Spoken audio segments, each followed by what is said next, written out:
옛날 어느 작은 마을에 아누라다라는 젊은이가 살고 있었습니다. 그는 성실하고 따뜻한 마음을 지닌 사람이었지만 혼인할 짝을 고르는 일로 깊은 걱정에 빠져 있었습니다.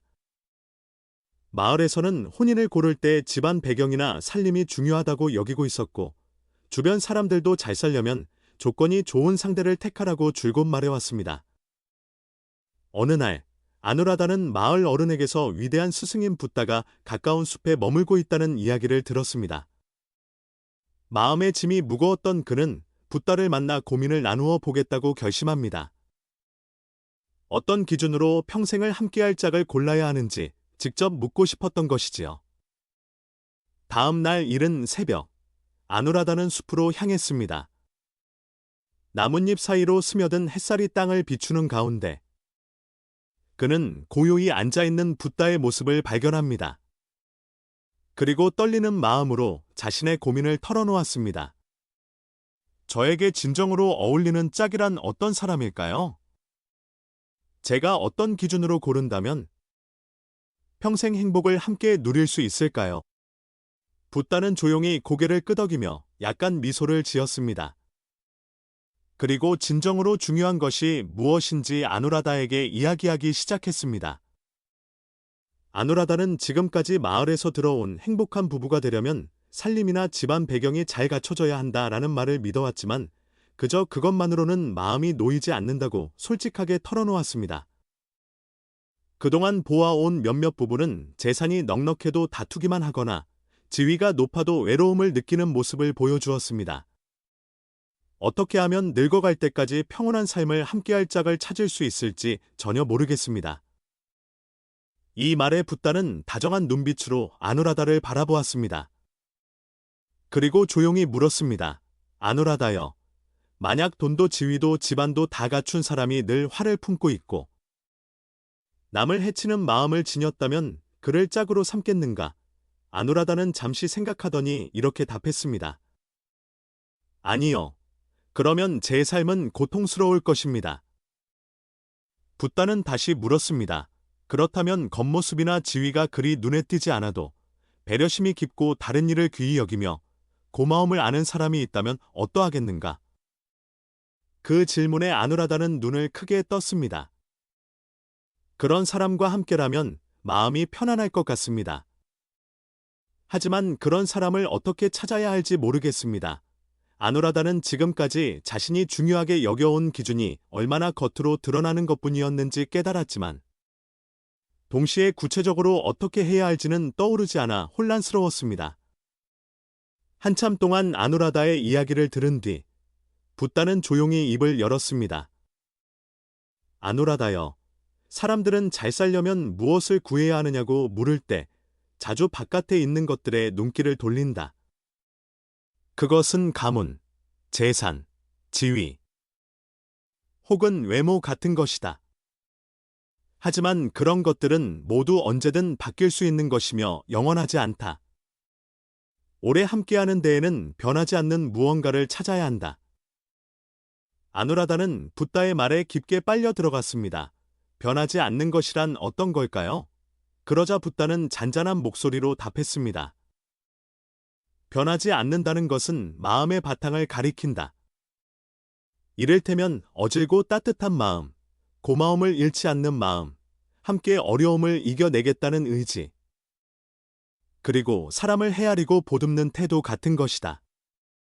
이런 바탕을 지닌 사람은 어떤 상황에서도 서로를 북돋으며 삶을 풍요롭게 만들어준다. 아누라다는 그 말을 듣고 새로운 눈길을 얻은 듯했지만 다시 의문이 생겼습니다. 그렇다면 그런 사람을 어떻게 알아볼 수 있을까요? 외모나 재산은 금방 보이지만 마음의 바탕은 어떻게 알 수 있나요? 그러자 붓다는 미소를 지으며 구체적인 방법을 말해 주었습니다. 아누라다여, 사람은 어려움에 맞닥뜨렸을 때 본바탕이 드러난다. 짝을 고를 때는 그 사람이 역경에 처했을 때 어떻게 대처하고 무슨 말을 하며 어떤 행동을 하는지 잘 지켜봐야 한다. 어려움을 남 탓으로 돌리기만 하는 사람이 아니라 그 고비를 배우는 기회로 삼고 고마움을 잊지 않는 사람을 곁에 두는 것이 좋다. 붓다의 말을 들은 아누라다는 마음이 조금씩 맑아지는 듯했습니다. 고마움, 따뜻함, 어려움을 대하는 태도라는 새로운 관점을 얻게 되었으니까요. 하지만 동시에 자신이 어떻게 움직여야 할지 여전히 막연함을 느꼈습니다. 어려움에 맞닥뜨린 모습을 지켜보라는 말씀들 되새기며 아누라다는 마을로 돌아갔습니다. 그런데 돌아가는 길에 문득 생각이 이어졌습니다. 지금까지 나는 그런 시선으로 사람을 본 적이 없었는데 하물며 나 자신도 어려움에서 도망치기 바빴을지도 모르잖아. 그렇게 자신의 미숙함을 깨달은 아누라다의 마음에는 작은 걱정이 싹트기 시작했습니다. 그러다 부모님이 권하던 상대가 떠올랐습니다. 그 상대는 살림이 넉넉하고 마을에서도 평이 좋은 여인이었지만 언젠가 일하는 사람을 심하게 꾸짖던 모습을 본 적이 있었던 것입니다. 그때는 대수롭지 않게 넘겼지만 붓다의 가르침을 떠올리니 그때의 태도가 계속 거슬리기 시작했습니다. 만약 저 모습이 그분의 진짜라면 그렇게 생각하자 마음이 점점 무거워졌습니다. 며칠 뒤 마을에 커다란 일이 벌어집니다. 갑작스러운 폭우로 홍수가 나서 마을 일부가 물에 잠긴 것입니다. 집을 잃은 사람들이 도움을 요청하는 가운데 아누라다는 그 광경을 지켜보았습니다. 거기에는 아누라다의 부모가 권하던 여성도 있었는데 그녀는 자신의 집을 지키려고 일꾼들에게 지시만 내릴 뿐 직접 흙탕물을 만지지 않으려 했습니다. 한편 마을에 마야라는 다른 여성이 있었습니다. 그녀는 가난한 형편이었음에도 앞장서서 진흙탕에 뛰어들어 사람들을 돕고 있었습니다. 아누라다는 그 모습을 보고 묘한 감정이 일었습니다. 어려움에 맞닥뜨렸을 때 그 사람의 본바탕이 드러난다는 붓다의 말이 그대로 눈앞에 펼쳐지는 듯 느껴진 것입니다. 하지만 아누라다는 속으로 갈등했습니다. 마야는 살림도 집안 배경도 없고 부모나 마을 사람들 어느 누구도 찬성해줄 리 없는 상대였습니다. 반면 부모가 권하는 쪽은 재산도 지위도 넉넉하고 마을 사람들로부터도 칭찬받는 인물이었습니다. 자신의 미래를 어찌해야 할지 아누라다는 깊이 흔들렸습니다. 결국 그는 이 혼란과 갈등을 품은 채 다시 붓다를 찾아갔습니다. 홍수 때 일어난 사건과 부모가 권한 상대, 그리고 마야가 보인 행동의 차이를 전부 털어놓자 붓다는 고요히 듣고만 있었습니다. 아누라다가 어떻게 해야 옳은지 모르겠습니다. 라고 묻자 붓다는 잔잔히 웃으며 말했습니다. 아누라다여, 그대는 이미 답을 품고 있지 않은가? 그 말에 아누라다는 당황하며 아직 결심이 서지 않았습니다. 라고 답했습니다. 붓다는 부드럽게 이어 말했습니다. 사람은 흔히 자신의 마음과 세상의 목소리 사이에서 방황한다. 하지만 그대가 진정으로 구하고 있는 것이 세상의 평가인가, 아니면 스스로의 내면에서 울리는 소리인가를 살펴야 한다. 답은 마음이 가장 잔잔하고 평온해지는 쪽에 있다. 아누라다는 그 말을 곱씹으며 생각에 잠겼습니다. 마음이 평온해지는 쪽, 그러자 문득 홍수 속에서 마을 사람들을 돕던 마야의 모습이 떠올랐습니다. 거기에는 재산이나 칭찬을 뛰어넘는 참된 배려심이 깃들어 있었습니다. 그리고 그 광경을 본 자신이 얼마나 큰 안도감을 느꼈는지 새삼 깨달았습니다.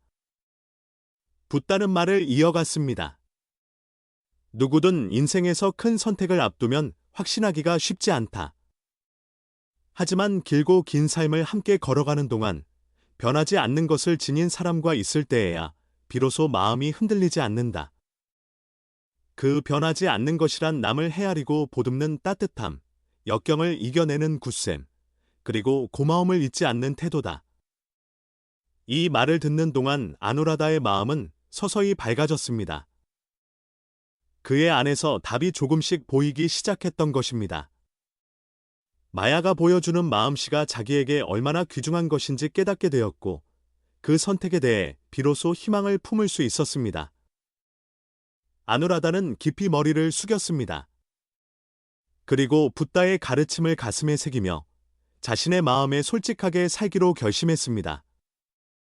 살림이나 집안 배경이 아니라 사람의 마음속 바탕을 보고 짝을 골라야 함을 확신한 그는 마야에게 마음을 전하기로 한 것입니다.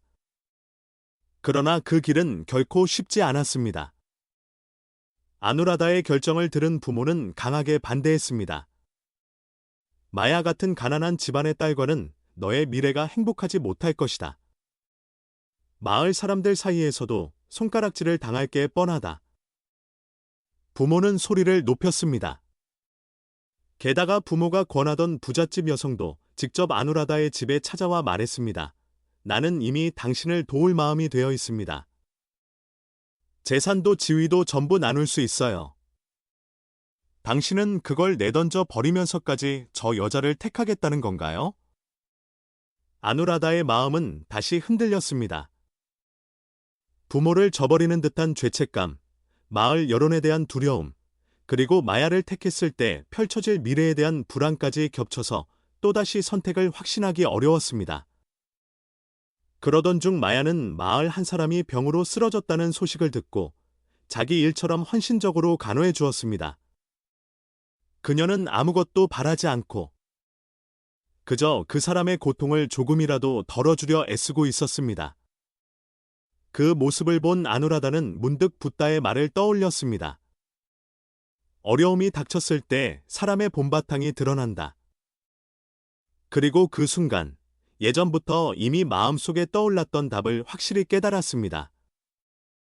홍수 때 보였던 부잣집 여성의 태도, 그리고 마야가 힘든 상황에서 보여준 다정함과 굳셈이 얼마나 다른지를 다시금 떠올린 것입니다. 아누라다는 부모 앞에 서서 다시 한번 마음을 전했습니다. 저는 마야와 함께 살고 싶습니다. 재산이나 지위가 아니라 제가 참으로 존중하고 어려움을 함께 나눌 수 있는 사람을 택하고 싶어요. 부모는 그의 말에 깊은 한숨을 내쉬며 아무 말도 못했지만 아누라다의 굳은 뜻 앞에 마침내 마지못해 승낙해 주었습니다. 아누라다는 마야에게 마음을 고백하기 위해 그녀를 찾아갔습니다. 마야는 마을의 병든 이를 돌보느라 분명 고단했지만 내내 미소 띈 모습으로 아누라다를 맞이했습니다. 그러자 아누라다는 차분히 말을 꺼냈습니다. 마야, 당신의 모습을 지켜보면서 내가 정말로 소중하게 생각해야 하는 것이 무엇인지를 깨달았어요. 살림이나 집안보다는 서로 마음을 나누고 돌볼 수 있는 짝이 필요하다는 걸 알게 됐습니다. 마야는 놀란 표정을 지었지만 이내 눈시울이 붉어지며 잔잔히 웃었습니다. 제가 과연 당신께 도움이 될 수 있을까요? 그러자 아누라다는 고개를 힘껏 끄덕였습니다. 당신이 사람들에게 보여준 따뜻함과 굳셈은 무엇과도 바꿀 수 없는 가장 귀한 것이에요. 당신과라면 어떤 어려움도 이겨낼 수 있다고 저는 믿습니다. 마야는 잠시 말없이 있더니 이내 아누라다의 손을 잡았습니다. 고맙습니다. 아누라다. 이제부터 저도 당신과 함께 길을 걷겠습니다. 마을 사람들은 처음에는 둘의 결정에 놀라워하거나 낯설어했지만 마야가 보여주는 따뜻함과 헌신의 마음이 움직여 점차 그들을 축복하기 시작했습니다. 부모 역시 시간이 흐르면서 마야의 인품을 인정했고 두 사람이 택한 길이 옳았음을 이해하게 되었습니다. 아누라다는 마야와 함께 새 삶을 꾸려나가면서 붓다의 가르침을 몸소 느낄 수 있었습니다. 변하지 않는 마음가짐을 지닌 사람과 함께 걷는 일이 진정한 평온과 행복을 가져온다는 그 말은 이제 그의 삶 그 자체가 되었습니다. 둘은 노년까지 서로를 돌보며 마을 사람들에게도 존경받는 부부로서 조용하고 평온한 인생을 함께 누렸습니다. 그리고 그들의 모습은 주위에 진정 행복한 부부란 무엇인가를 일깨우는 빛처럼 자리하게 되었습니다. 오늘 이야기는 여기까지입니다. 붓다의 가르침을 바탕으로 평생을 함께 걸어갈 짝을 고를 때 단 하나 잊지 말아야 할 점을 전해드렸습니다. 아누라다의 이야기를 통해 짝을 선택할 때 가장 중요한 시선이 무엇인지 생각해 볼 수 있었습니다. 그것은 겉으로 드러나는 조건이나 세상의 평가가 아니라 어려움 앞에서 드러나는 굳셈과 배려, 그리고 고마운 마음이라는 변하지 않는 본바탕을 보는 것입니다.